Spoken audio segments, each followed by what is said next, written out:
How to fix mesh Wi-Fi that keeps dropping connection. There are a few easy solutions you can try.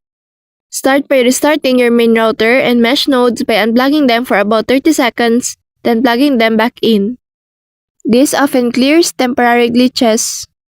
Next, check that your mesh nodes are placed in open, central areas, not behind walls or near appliances that can block the signal. If they're too far apart, move them closer together to keep a strong link. You should also make sure your router and mesh system firmware are up to date using the app, since outdated software can cause connection drops.